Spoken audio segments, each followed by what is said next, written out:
क्या आपने कुछ सोचा है? हालांकि सोचने से कुछ होता नहीं है, लाइफ में जो होना है वो होता है, but is there any imagination for you, for your life partner?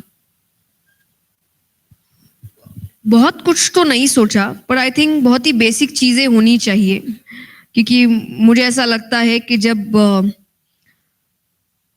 मैं अपने बारे में बात करती हूँ तो मुझे 22 साल हो चुके हैं काम करते हुए। मैं एक लाइफस्टाइल में जी रही हूँ, तो मुझे लगता है कोई ऐसा होना चाहिए जो इस लाइफस्टाइल को समझे, जो इस मेहनत को समझे, जो इस पैशन को समझे, क्योंकि it's not about money, it's about my freedom, my choice, my happiness. और जो इन चीज़ों को समझ सकता है, शायद उसी के साथ मैं जिंदगी बिता सकती हूँ, वरना मैं उसके बिना भी खुश हूँ। मुझे ऐसा नहीं लगता कि मेरे लिए एक नेसेसिटी है ये, तो इसीलिए मैंने थोड़ी देर पहले भी कहा, मेरे लिए मैरिज एक चेकलिस्ट नहीं है कि इतनी उम्र हो गई कर लेते हैं। मेरे लिए मैरिज एक बहुत बड़ी चीज है, और जो मुझे जिसकी बहुत खुशी है, मुझे शादी बचपन से बहुत पसंद थी। अच्छा।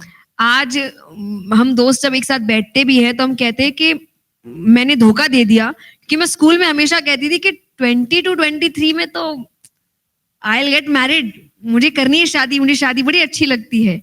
पर जब आप धीरे धीरे लाइफ समझते हैं और आपको समझ में आता है कि शादी सिर्फ वो 3-4 दिन का फंक्शन नहीं है जहां आप नाच गाना कर लिया और अच्छे अच्छे कपड़े पहन लिए और जेवर पहन लिए। It's about spending life with someone for 50 to 60 years in a room.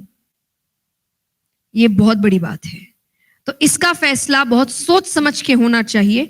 तो आप उसकी इज्जत करें, वो आपकी इज्जत करे, आप उसकी भावनाओं को समझे, वो आपकी भावनाओं को समझे, और आप ये माने कि हम दोनों की जिम्मेदारी है एक दूसरे की जिंदगी को साथ लेकर चलना, ना कि किसी एक की कि मैं उसको बेहतर करूं, जाके उसकी लाइफ सुधारूं।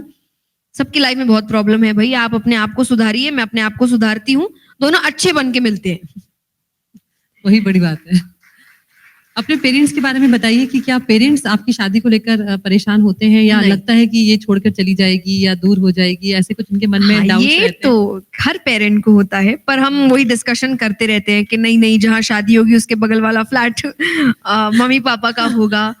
बट आई थिंक मैं इस चीज को लेके काफी सीरियस हूँ, क्योंकि जैसा मैंने इक्वालिटी की बात की, हम 2 बहनें हैं, और मुझे ऐसा लगता है कि अगर लड़कियां ये जिम्मेदारियां उठाना शुरू करेंगी, तभी जाकर पेरेंट्स बोलेंगे कि बेटा हो या बेटी हमें कोई फर्क नहीं पड़ता। पर अगर मैं उनकी जिम्मेदारी नहीं उठाऊंगी तो हर माँ बाप को लगता है बुढ़ापे में कोई तो साथ होना चाहिए ना, तो इसीलिए फिर उनको लगता है बेटा होना चाहिए। पर मुझे नहीं लगता कि ये भेदभाव भगवान ने किया था। काबिल दोनों ही हैं और जिम्मेदारियां दोनों ही उठा सकते हैं और उठाते हैं। बिल्कुल। तो मुझे है कि मुझे पूरी जिम्मेदारी उठानी है, हमेशा उठानी है, क्योंकि उन्होंने हमें इस लायक बनाया है। तो हमारा अब फर्ज बनता है कि उनकी जिंदगी के कुछ साल में हम उनको वो बेहतरीन साल दे, कि उन्होंने पूरी जिंदगी हमें दे दी है, तो कुछ साल तो हम अपने पेरेंट्स को जरूर दे सकते हैं। तो ये मैं काफी सीरियस हूँ इस चीज को लेकर। बाकी मुझे लगता है मेरे पेरेंट्स समझ चुके हैं कि उनको भी अब आसपास ही रहना पड़ेगा, वरना मैं शायद ठीक से काम नहीं कर पाऊंगी। और बाकी शादी के लिए वो मुझे फोर्स बिल्कुल नहीं करते। I am very happy with that. वो मुझे हमेशा कहते हैं करो अपने मन से, नहीं करो अपने मन से, हमें बस एक ही चीज है, बेटा खुश रहो, हमें इससे ऊपर और कुछ नहीं चाहिए, तुम्हें खुश देखना ही हमारे लाइफ का गोल है।